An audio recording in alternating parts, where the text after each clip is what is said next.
How about old Foggy? He got life.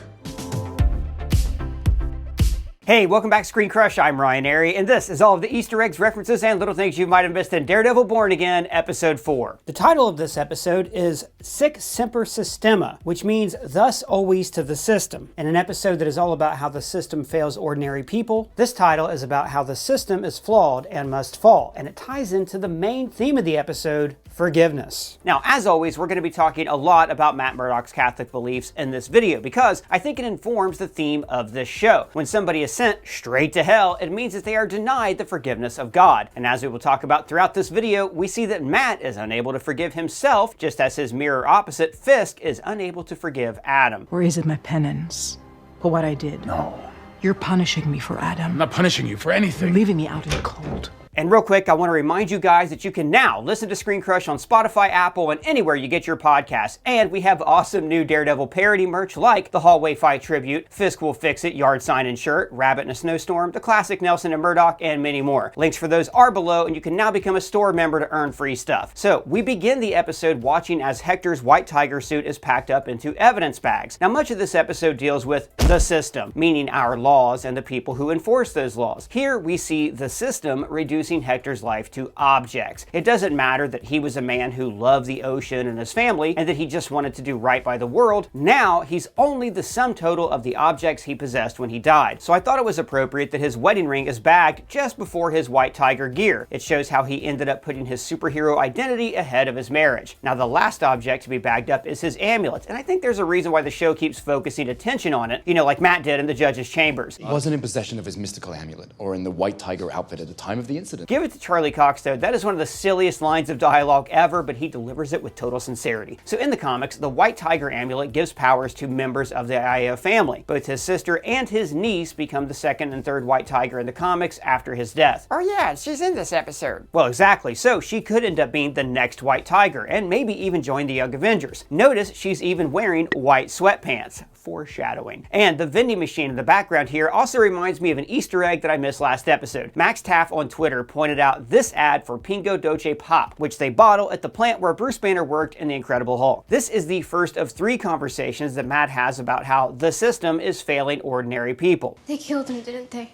Every conversation Matt has in this episode moves him through 3 different stages of his life. In this scene, he confronts a child whose loved one was killed, and her rage is just like Matt's anger after he discovered his father's body. Now remember, the reason that Matt first put on the mask is because he heard the cries of a little girl who was being abused by her father. He tried to call child services, but they didn't do anything. So He spent the next month in a hospital, eating through a straw.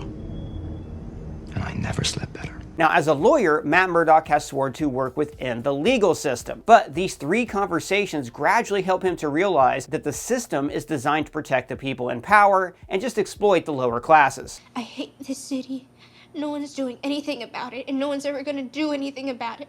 Because he was just Hector from the Heights, and they're the fucking cops. And this is also showing us how ordinary citizens have a growing distrust toward the power structures of the city, which is what led to the election of Wilson Fisk. I mean, Mayor Fisk. That's the coolest thing on the planet. Appropriately, this episode also shows us how Fisk feels constrained by those same power structures. With all due respect, you can't just decide something and then speak it into existence. And why is that, Sheila? This is city government. But more on that later. So you guys have probably noticed that today we are featuring Daredevil artwork in this video because art has always been a central part of this show. Wilson Fisk felt an emotional attachment to Rabbit in a Snowstorm that drew him to Vanessa. And I feel the same way when I have the right poster on my wall. Guys, I love movie posters. I love classic posters like this Revenge of the Jedi teaser poster. Or this excellent reimagining of the Vader and Luke duel from Empire Strikes Back. And when I find a poster that I really love, I want to keep it for years. And that's why I love disc plates, one of my all-time favorite sponsors that we have on this channel. You see, disc plates are made from extra durable steel, so they are built to last. Oh, but I bet you gotta drill a bunch of holes in the wall to hang those up. No, not at all. You mount them with a tool-free magnet mounting system, so that'll keep the landlord off your back for drilling holes in your wall. Look, this is my actual wall. It is super easy to switch the disc plates out if you want to change the scenery, and they're also super easy to adjust. You see, disc plate features more than 2 million designs, so there is something for everyone. They have officially licensed Marvel, Star Wars, Star Trek, Warhammer, DC, and tons more to pick from. Plus, thousands of artists around around the world are able to share their own unique designs as well. Oh, I bet it takes a long time though, like they have to have a blacksmith forge it in the fires of Mount Doom. Actually, not at all. Your metal posters should arrive in just 4 to 5 days, so they're perfect for last minute gifts. But Displate also offers the Textra posters, which have this raised tactile texture. Look, you can even see like how the light glints off the little flecks of lava on this. It's so cool. Or you can see how the topography is raised on this map of Middle Earth.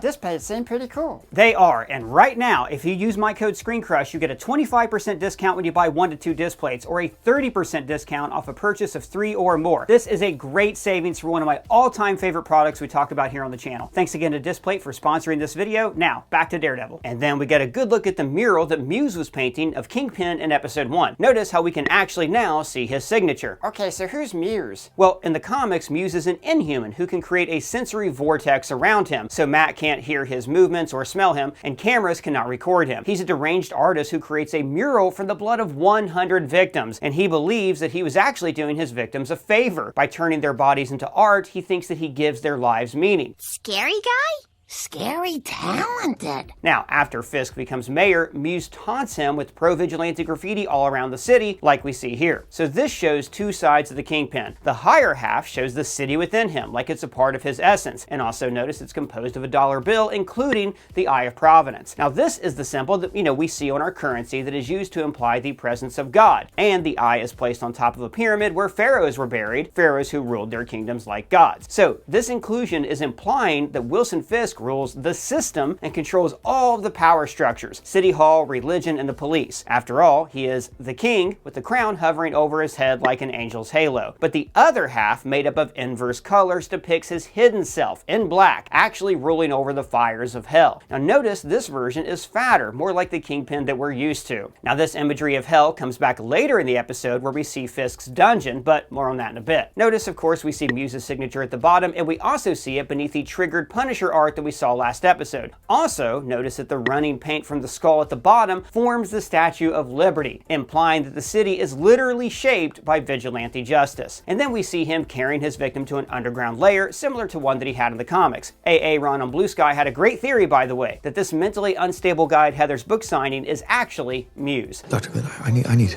help.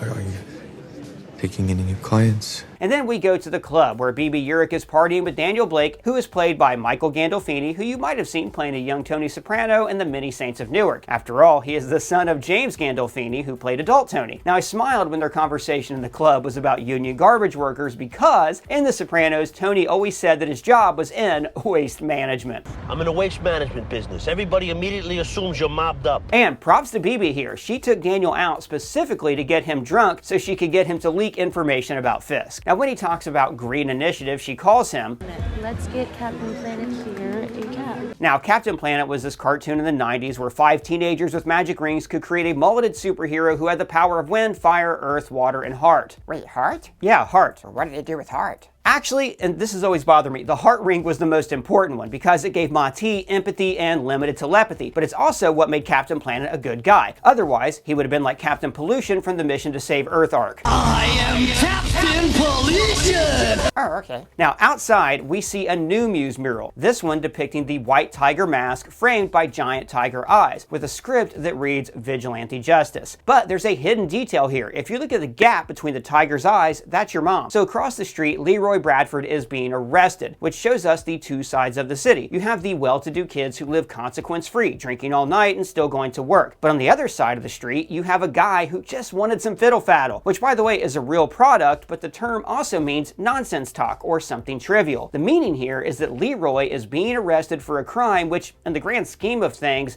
was pretty meaningless. It's so meaningless that the cops just consumed the dessert in front of him, underscoring this double standard, that the system can steal whatever it likes, but people like Leroy go to jail. Then we cut to Matt up on the roof where he used to patrol as Daredevil, but now he's just holding his broken horn. Last week we did a video about Matt's descent into being a bad lawyer and a bad person, where philosopher Nicholas Michaud told me about an interesting passage from the book of Daniel, where Daniel has a vision about a ram. The ram's horn became broken, splintering into 4 kingdoms. Now, in the Bible, the ram represents Alexander the Great, whose kingdom was shattered into 4 after his death. But in this show, the broken horn symbolizes how Daredevil's control of the city is gone, and a new kingdom ruled by Fisk has risen up to take its place. Now, I love the framing of this phone call with Kirsten. They're both in wide, empty spaces, showing how each of them, in different ways, are alone. Now, these are the two worlds that Matt Murdock lives in, the roof and the law office, and right now they are both lonely places. She asks Matt to do a freebie for the public defender because I'm underwater on this Madison case. And I wonder if this is the Madison she's referring to.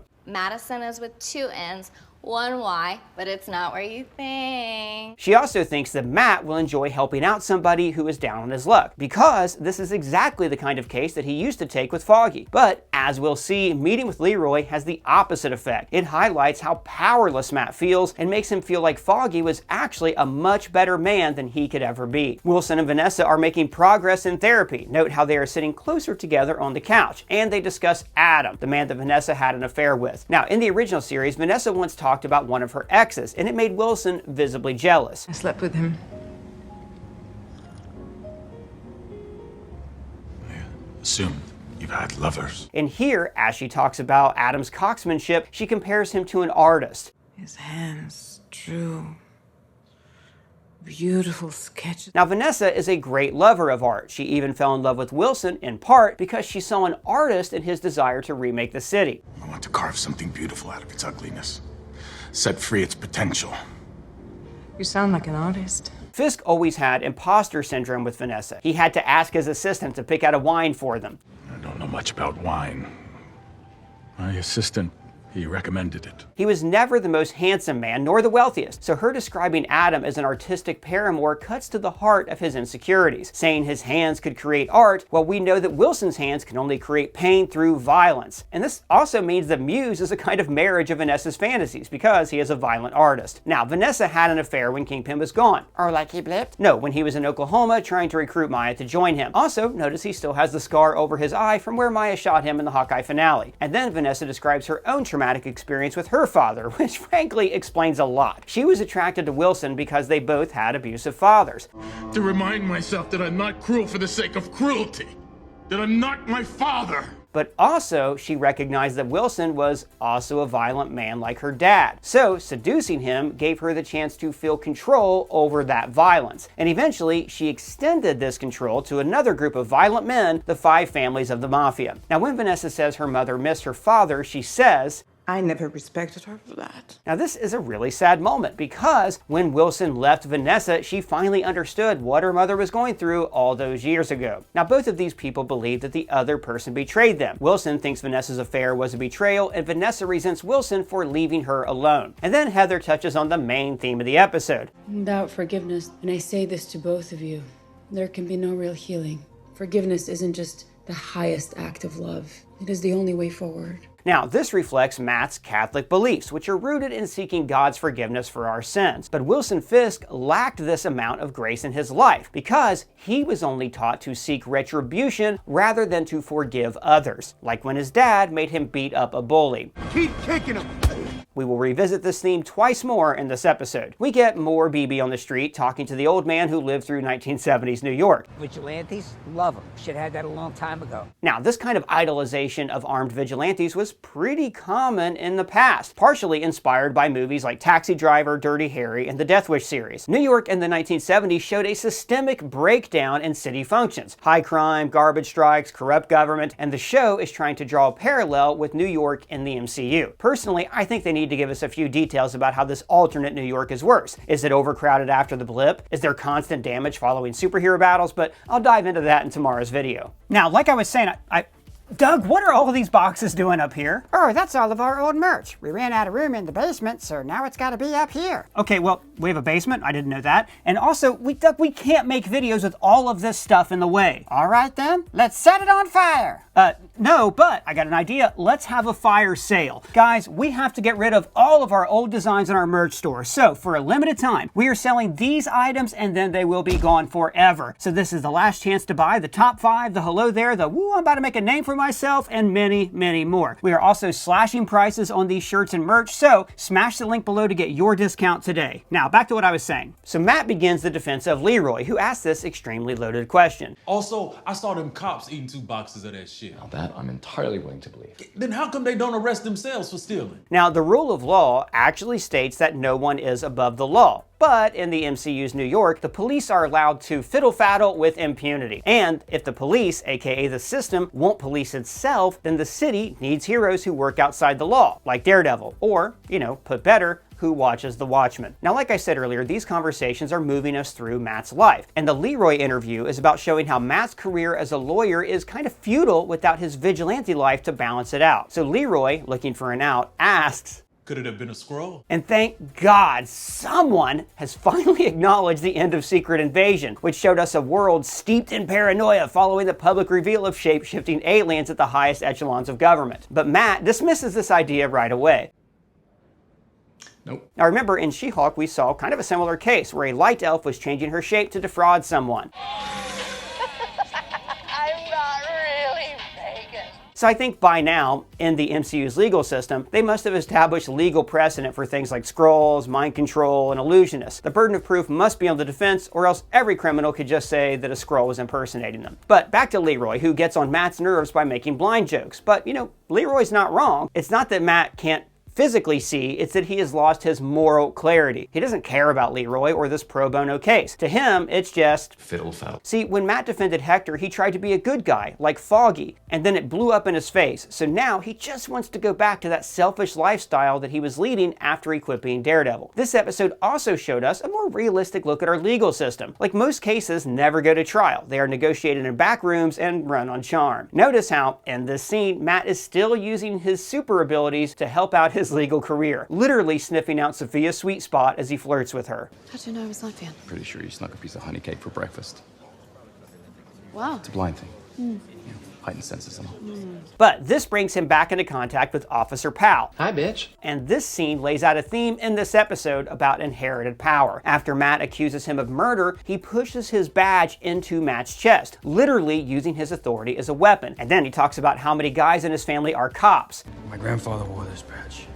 My father wore this badge. My brother wears this badge. 4 of my cousins wear this badge. Now, a family of cops are known as blue bloods, but blue blood is also a term for royalty who inherit power and authority. So Powell subtly is saying that his family are the ruling class of the city, like Angela implied earlier. For Powell, the badge isn't about justice, it's about inherited wealth and power. But as Matt listens to his heartbeat, we find out that he's actually not lying. He does not know who killed Hector. Now I love how they show us Matt's senses at work, using visuals as well as sound. And I don't know nothing about nothing to do with what happened to Hector. Last week, we did a video about how Matt's becoming a selfish person, outing the White Tiger and acting like a jerk. And now we see him threatening violence against Powell. You'd have to bring a few more than the last time we met, wouldn't you? It's like when he no longer has a secret identity to protect, Matt has no other place to channel his rage. I also think that Matt's having a nervous breakdown from not actually grieving and processing Foggy's death. The same thing happened to him in the comics after Bullseye killed Karen Page. He got more and more reckless with his secret identity, even operating without his mask on in the underworld. And then we go to Fisk, bringing his entourage to the docks to show off his model. Now, his plans to clean up the city have not changed since season 1, when he wanted to demolish eyesores and put up clean, unaffordable condos. Called gentrification. Now Sheila mentions that a shooting happened not 50 feet away from there, referencing the checkpoint skirmish that we saw at the beginning of episode 3. And here we see why Red Hook is off limits. Wilson wants there to be no crime, so he's free to completely renovate it. Side note though, I think it's hilarious that Fisk set up a little model to impress people. Like, how long was it waiting there for them? Who set it up? It's such a tiny model. Why so little? Now here we see that Fisk is not interested in red tape, so he has surrounded himself with a young enthusiast with no experience to help him do whatever he wants inside of government without the trappings of bureaucracy. But, just like in the comics, Fisk struggles with the realities of the legit world. He is used to circumventing the law and not following it. Buck warns, the other bosses will continue to create havoc until one of them ascends or they all die. Which is essentially what happens in the comics. Kingpin's absence creates a gang war. Also, like in the comics, he loses control of the gang world at the same time that he can't integrate into the legit world of politics. And as he gets told everything he cannot do, we cut to another man who is helpless against the system, Leroy. Leroy spells out how the legal system may look good on paper, but it doesn't hold up to scrutiny when you actually apply it to real people. Last time I got 30 days. Know what happened? I missed my SSI appointment and they cut my benefits. Bad enough trying to live off food stamps, but when they cut it, man, it takes forever to get that shit back regular. He can't get a decent job because of his rap sheet, so he has to be on food stamps. But then he gets arrested on a small charge, misses his SSI appointment, loses his food stamps, so then he has to steal to eat. He is caught in a vicious cycle. Whereas, if some rich kid had shoplifted, then an expensive lawyer would have gotten him off with community service. The police and other power structures in the city see Leroy as a thing, someone that they can arrest just to meet a quota. He attacks neoliberal policies that cut funding for food stamps but increase money for police and jails. And then people like him are just reduced to paperwork. But remember, Matt does not want any of these complications. He wants to believe that the system is serving the people so he can keep on not being Daredevil. And then we cut to what the system is really doing, setting up photo ops that make it seem like the government cares about people when Fisk doesn't actually give a crap about these kids. He is forced to listen to children sing off key.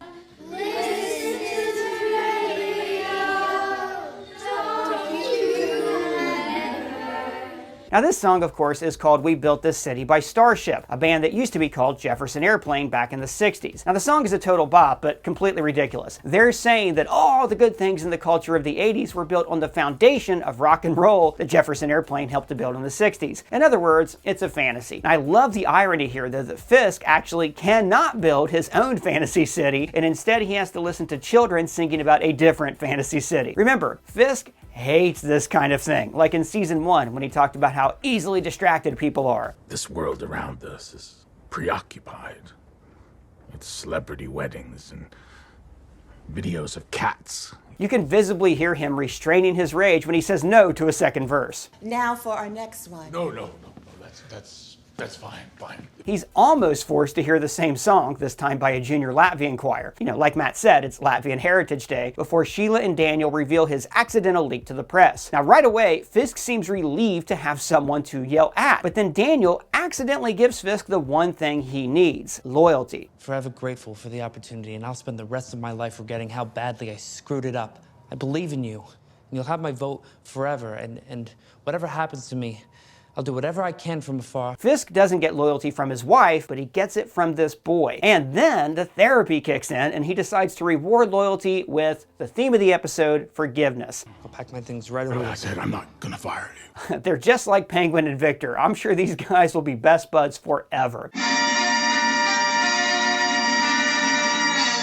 Now, as they talk, the camera rack focuses on Sheila, the career bureaucrat who is frightened by the threat that Fisk makes. If you ever do anything like that again, it will be the last thing that you ever do. Do you understand? What the f?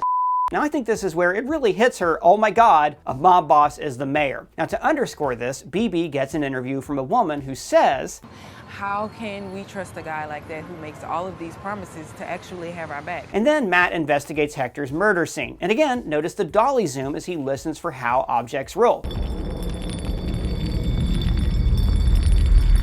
So this is a technique where you zoom in while you dolly the camera back. And it's been used countless times to show the environment reshaping around a subject. And here, it's a brilliant way to show a visual of how Matt perceives the world. I also like the small detail that he reaches straight for the casing instead of trying to find it, because he would be able to smell the gunpowder and know exactly where the casing is. Now, when he feels the Punisher logo engraved on the casing, Matt tracks down Frank Castle to his hideout. Now, in case you haven't seen the Netflix shows in a while, Frank Castle was an army vet who watched his family get gunned down at a carousel, so he swore vengeance on the gangs that did it. In season 2 of the show, this led to a high-profile trial where Nelson and Murdock defended him in court. Call me the Punisher, ain't that right? The big bad Punisher. Frank escaped jail with the Kingpin's help and eventually tracked down the government operative who actually killed his family. In season 2 of his show, Frank tried to live a normal life, but just when I thought I was out, they pulled me back in. He ended season 2 in New York wearing Punisher gear and ready to murder more criminals. But here it looks like he's out of the game. He's grown a beard and he is on a lot of meds. Matt and Frank have never gotten along. Matt thinks that Frank is a murderer, and Frank believes that Matt will never be able to solve the city's crime problem if he keeps looking for the best in others. When Frank sees the casing, he says, Fanboys, huh? Which is exactly his attitude in the comics when he confronts cops who idolize him. This conversation is electric and loaded with subtext. Matt says that he is here because he thinks that Frank should feel accountable for inspiring copycats. But really, Matt is there to seek absolution for his sins. So this all goes back to the episode's central theme of forgiveness. The first two people that Matt spoke to in this episode showed him the problems in the city. He met a victim and a criminal who the system had let down. But the point of this scene is that he forces Matt to really confront himself, a vigilante who has given up. The grating on the wall even gives this location the feeling of a confession booth. Now when Frank says, "Are you of service, Red?" it's kind of a big deal. I mean, we never got confirmation that Frank knew Matt was Daredevil in the original show, so this implies that they have run into each other more during the gap between this show and Daredevil Season 3. Fans did theorize that Frank learned Matt's identity during the Punisher trial when Matt asked, "Frank, may I call you Frank?" Now when Matt sees how he's living, he calls him out for not being of service. He pranced around the city in a Halloween costume, beating the snot out of bad guys. Hey, thank you for your service. So when Frank talks about service, he means serving his country in the military, but also serving his city as a vigilante. So Matt is a hypocrite for not doing either. To underscore this, the wall behind Frank reads, "For the fallen many, your sacrifice brings us purpose." So there is a double meaning here. This is what you might say to honor veterans. But here, Frank is actually referring to his victims. Their deaths gave his life purpose. When Frank says, "See, I think you want my permission," this is actually another way of saying you want forgiveness for committing violence. Frank even calls him counselor, like they are lawyers arguing in court. But that name is also ironic. He's mocking Matt for trying to work within the legal system at all. Then he says the magic word, "You're guilty," which has a few meanings. He's not only saying that Matt is guilty of letting down Foggy, but he is calling out that Matt actually feels guilty. See, Matt is definitely haunted by Foggy's memory. He has only said Foggy's name once in the show so far, when he was on the witness stand. Last episode, when he celebrated with Heather, he could only refer to Foggy as my old partner and I. Now normally, Matt absolves his guilt in two ways, go into confession or beating people up. But for a year, he has instead let that guilt fester inside him and warp him. Then, like a lawyer, Frank cuts right to the source of Matt's guilt, the attempted murder of Bullseye. "You lost him, didn't you, Red?" Then, after Matt slugs him, he immediately feels guilty. Sorry. I apologize. So, for an entire year, Matt tried to live his life like Foggy Nelson would have. He figured that if the world lost a good man like Foggy, then he would have to replace that goodness in the world. In other words, he has been living a lie. "You hate yourself. He's eating you up because you ain't done a goddamn thing about it." Frank has always been a manifestation of Matt's id, his most base desires and emotions. If Matt did not have religion and morality to hold himself in check, he would be exactly like Frank. Unlike Matt, Frank knows exactly who he is and what he wants. And I hear his voice. He says, "Get him, Daddy. Every last single one of them, get him." And when Matt justifies his actions, saying the corrupt system handled Bullseye, Frank shouts the darkest thought in Matt's head. "How about old Foggy? He get life." But Matt knows deep down that Frank is talking about vengeance, not justice. He was the kindest, purest soul I ever met. And guys like you and me, we could work a lifetime and never measure up to his decency. Matt thinks the only way to bring Foggy back is if he tries to live his life like Foggy, or if Poindexter was redeemed, that would bring Foggy's spirit back into the world. Now after this conversation, Matt finally confesses his sins. He has been living a lie and not honoring Foggy's memory. But this theme of forgiveness continues with Wilson and Vanessa. Unlike in the last episode, they're sitting close together at the dining room table, no longer separated by the trappings of wealth and formality. As they talk, Wilson reminds her of his father, a man who taught him that persuasion is linked to violence. Keep kicking him! Kick him! But instead of learning to forgive his dad for this past trauma, the Kingpin instead sought vengeance. Keep kicking him! Keep kicking him! His dad taught him that the only way to get rid of pain is to spread it to others. He and Vanessa are both people who were broken by fathers they could never forgive. So now they have to learn to forgive each other. And then we come to Matt's final conversation in the episode with Heather when he is finally able to unload some of his guilt. You ever feel like you're pushing a rock up a hill? Now he's actually referring to the Greek king Sisyphus, who Zeus condemned to push a boulder up a hill. And once it reached the top, it would roll down and he had to repeat the process for eternity. Now this is a great metaphor for Matt's vigilante life and his Catholic guilt. He feels guilty about not helping, so he beats people up, which leads to him confessing to absolve his sins, but then he feels guilty for not helping, and so on and so forth. And to underscore that Matt's religion is still with him, we see this subtle cross necklace around his neck as he listens to the sound of the city, so he goes up to the roof. And this is intercut with Fisk at the top of stairs, like he's descending from heaven into a kind of hell. He walks into a cellar/dungeon, which is of course a metaphor for hell. After all, this is where he is torturing a condemned soul. He walks past the painting Rabbit in a Snowstorm. Now this is a painting that Vanessa sold him when they met. In the past, looking at it would calm him down because it reminded him of the wall his father made him stare at as a child. Don't look at me, look at the wall. Don't take your eyes off till I get back.